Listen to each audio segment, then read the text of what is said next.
This is a thorn in our side. It absorbs a lot of American taxpayer dollars, to say nothing of the energy of our service personnel. And I just think it's just ungrateful to say that the service personnel are not keeping you safe when they are. No, I feel less safe due to the actions of our leaders. I am incredibly grateful for our servicemen. And you're doing your feelings don't make it a fact. You are your feelings, the way you feel doesn't make it a fact. You are doing. Let me finish. He was talking to me. He was talking to me. Hold on a second, Hal. I'll let you respond. No one was talking to me. Let him finish his thought. You are doing the exact same thing that I just laid out in the opening. You are telling young people they shouldn't be asking questions. They shouldn't be questioning the people in power because it's ungrateful. Questions about the nature of the Okay, then what was ungrateful about what I said? I said that the leaders are making us less safe, and I can prove that. And how much farther away are they from having a nuclear weapon? Where is the enriched uranium right now? They're non-existent. Where is the enriched uranium right now? We're going to get the enriched uranium. No, where is it? I want you to answer. It's buried right now. But where is it buried? You're asking me. I'm not in the classified briefings, and neither are you. So just where be quiet is it for a minute buried? and let We me know finish. it's buried in Iran.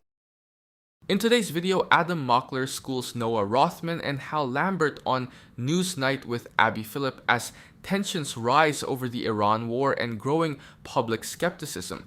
Adam Mockler brings sharp facts in a heated 2 versus 1 clash, while Noah Rothman and Hal Lambert struggle to defend their stance as the debate intensifies. So let's dive in and watch how Adam Mockler shuts down Noah Rothman and Hal Lambert on Newsnight with Abby Phillip.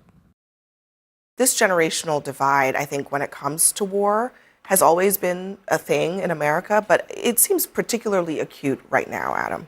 Yeah, for my entire life, the United States has been at war with some country in the Middle East, and young people have constantly been told that this will make us safer and make us better off. But when we look around at the world today, we are less safe and we are worse off. Millennials grew up watching all these headlines saying that Iraq had been, defeated, that we had taken out Saddam Hussein and we had killed all the bad guys. Well, that turned into a grinding counterinsurgency that cost us $1 trillion, and it was a catastrophe. The same thing happened with Afghanistan.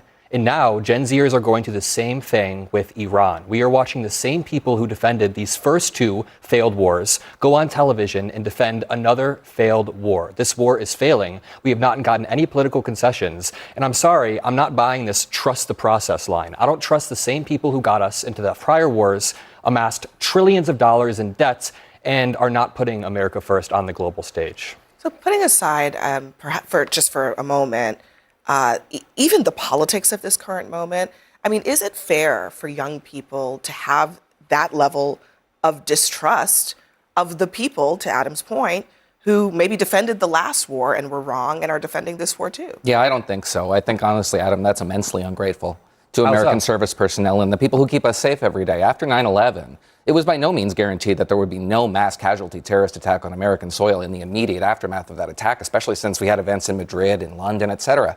And after the attack on Iraq and the elimination of Saddam Hussein's regime, we took a terrorist supporting enterprise off the map. We don't talk about Iraq anymore as a threat to national security because it isn't.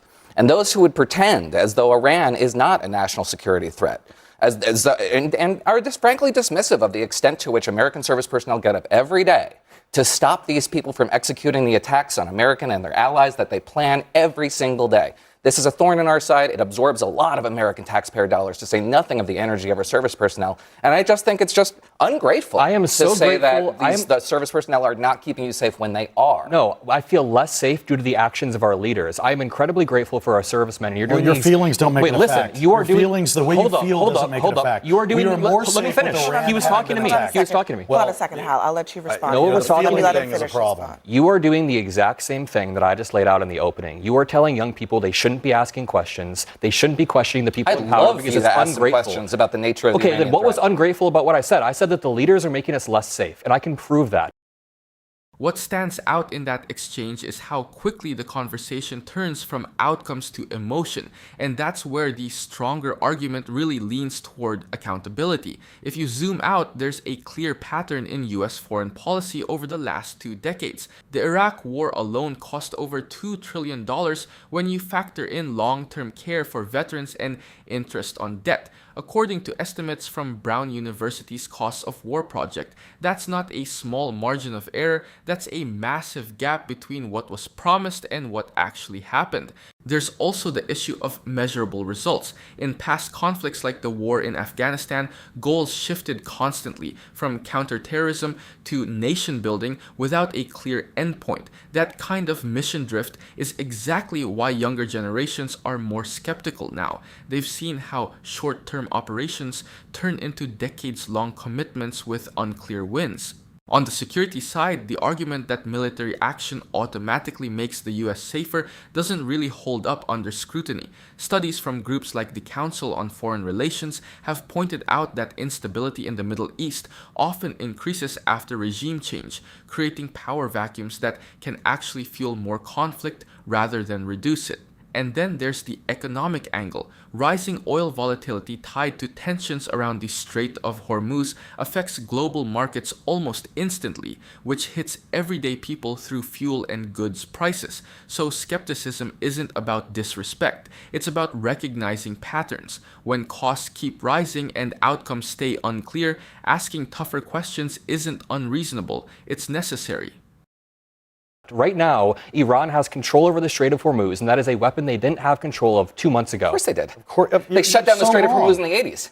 And we opened it up in the 80s. And by the way, Was there free passage to the with a Strait of nuclear Hormuz? weapon, you think gas prices are high right now? Iran with a nuclear weapon, we'd have unlimitedly high gas prices. They would take control of the Strait of Hormuz, and they would blackmail the world. And how much farther away are they from having a nuclear weapon? Where is the enriched uranium right now? They're non-existent. Where is the enriched uranium We're right now? going to get the enriched uranium. No, where is it? I want you to answer. It's buried right now. But listen, where is it buried? You're asking me. I'm not in the classified briefings, and neither are you. So just where be quiet is it for a minute buried? and let We me know finish. it's buried in Iran. Let me finish. Okay, Adam, we are more safe than we were before we took out Iran's nuclear capabilities. Absolutely more safe. The Strait of Hormuz is going to be open, and Iran's not going to control it. That is in 2 absolutely weeks? going to happen. It doesn't matter if it's 2 weeks or 2 months. It does actually matter It does because not. economists are saying if it's closed for a few more months, then we're going to go into a recession. So it does matter. It absolutely does matter. No one's predicting that because the markets that are all-time high. No one's predicting that? The markets that are an all-time high, the markets aren't predicting it. With the oil markets? The inflation rate has stayed where it is. And by the way, What was inflation when Biden took office? unemployment has stayed low. So hold when on. you're talking about everyone's predicting this. Can you look the average American in the just eye? To be clear, inflation has ticked up. Yes. It has not stayed the same. But Bobby, you were around for the politics and the conflict of the last two Middle East wars. What do you make of this generational debate about whether it's wise to be going into another conflict in this region? Well, I can't fault the logic that when you've seen this happen through your lifetime and you're still living with the consequences of it in one fashion or the other, you're bound to be reluctant to get into the war. Nobody's disputing for the fact that, for a moment, that the Iranian regime are bad guys. But when you hear the president and our leadership constantly changing the explanation they're giving for why we're at war, constantly changing the timetable of how long this is going to last, and then forgetting how long it has been going on, then you're right to push back and say, kindly give us a clearer explanation for why we're there, how long we're going to be there for. It's not enough to say, sit at this table and say, it'll be over, and then the Straits of Hormuz will be open. We've got no indication of that being the case. Very clearly, the administration has determined, because they've basically ended the kinetic conflict of it all, they've determined that the only way to actually get the things that we want, which is Iran abandoning its nuclear ambitions, moving away from funding terrorism, is to get to the negotiating table, which is the same truth that existed a year ago after they did the first set of strikes. So, I think that's part of the problem, is that war has not necessarily gotten us the outcome that they say that we are trying to get here. No, and that's because the rationale for the war has shifted multiple times. What really jumps out in that exchange is how much confidence is being placed on outcomes that haven't actually materialized yet. It's easy to say things will stabilize soon, but history doesn't really back that up. Take the Strait of Hormuz. About 20% of the world's oil supply passes through it daily. Even minor disruptions there have historically caused immediate spikes in global oil prices, and economists from groups like the International Energy Agency have repeatedly warned that prolonged instability in that region can ripple into global recessions. There's also a pattern with shifting justifications. Before the Iraq War, the focus was weapons of mass destruction. When those weren't found, the mission pivoted. The same kind of narrative drift happened during the war in Afghanistan, where goals evolved without clear benchmarks for success. That's why skepticism now isn't random. It's based on lived experience and repeated outcomes. On the nuclear issue, it's also more complicated than just we're safer now. Reports from the International Atomic Energy Agency have often emphasized monitoring and containment over escalation because military action can sometimes accelerate nuclear ambitions rather than stop them. Countries tend to double down when they feel threatened. And economically, the idea that markets always reflect long-term risk perfectly just isn't accurate. Markets react in real time, but they don't always predict prolonged geopolitical fallout. Rising insurance costs for shipping, supply chain disruptions, and energy volatility usually hit consumers weeks or months later. So when people push for clear answers and timelines, it's not about being negative. It's about recognizing patterns. Big promises need real, measurable results, and right now those are still pretty unclear.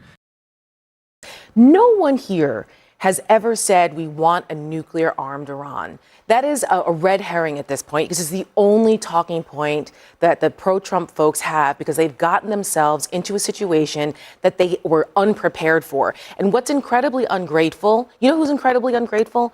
Donald Trump and Pete Hegseth for the men and women who are serving in this war, who are on deployments that are extra long, who are not getting their ships resupplied, who don't understand what they're doing over there, who are being taken for granted.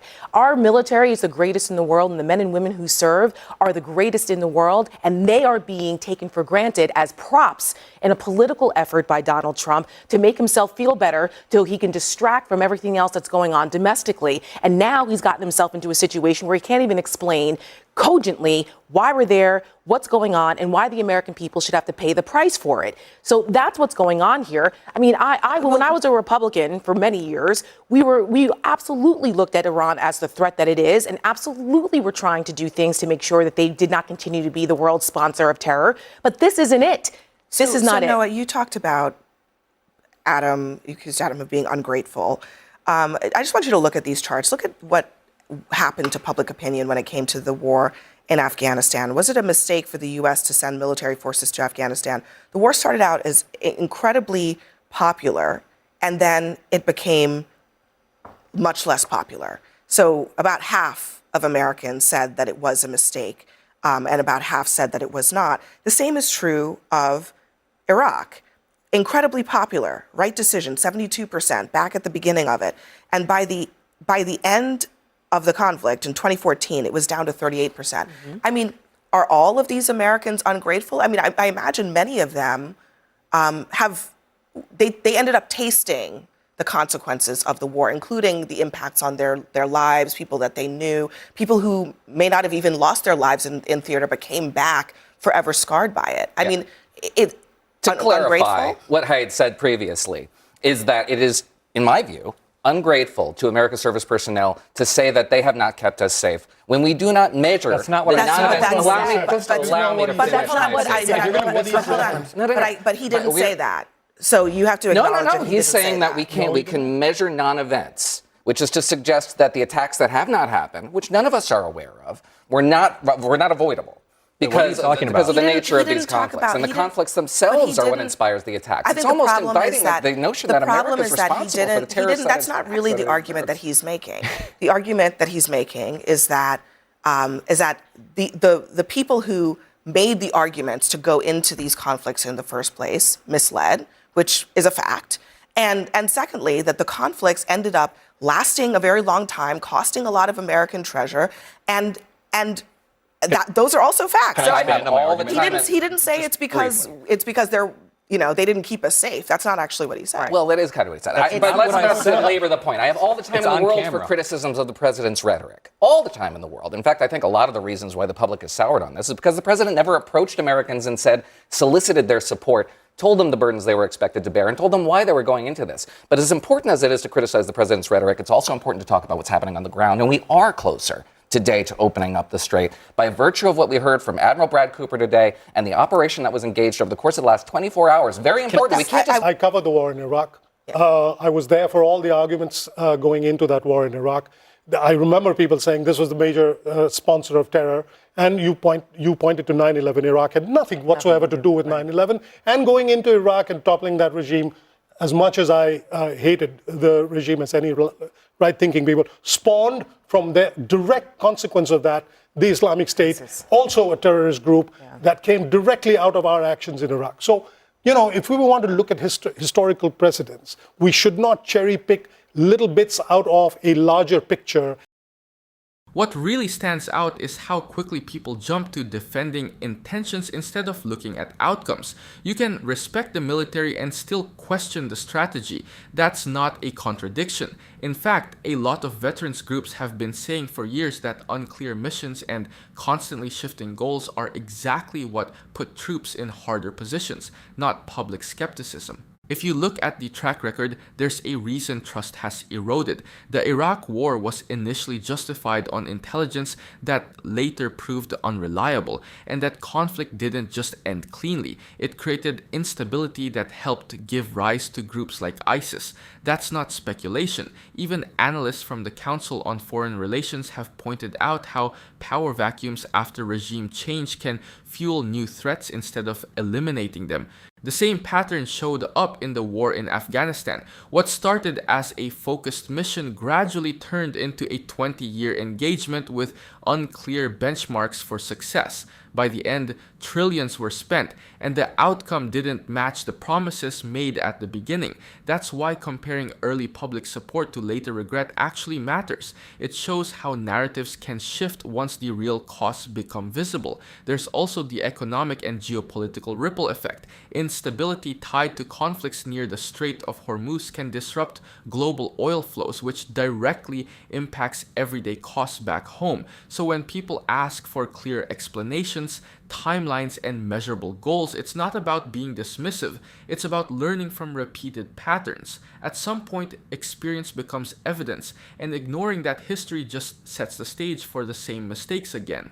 Pause. Are you getting tired of getting half the story from biased news sources? One outlet says one thing, and another says the complete opposite. How are you supposed to know what's actually true? That's where ground news comes in. It lets you compare how different media outlets, left, right, and center, are covering the same story. So you can see the full picture instead of just the echo chamber. And here's the best part. Click the link in the description and get 40% off the Vantage tier, which gives you even deeper insights into media bias and political trends. Stay informed, think for yourself, and check out Ground News in the description down below.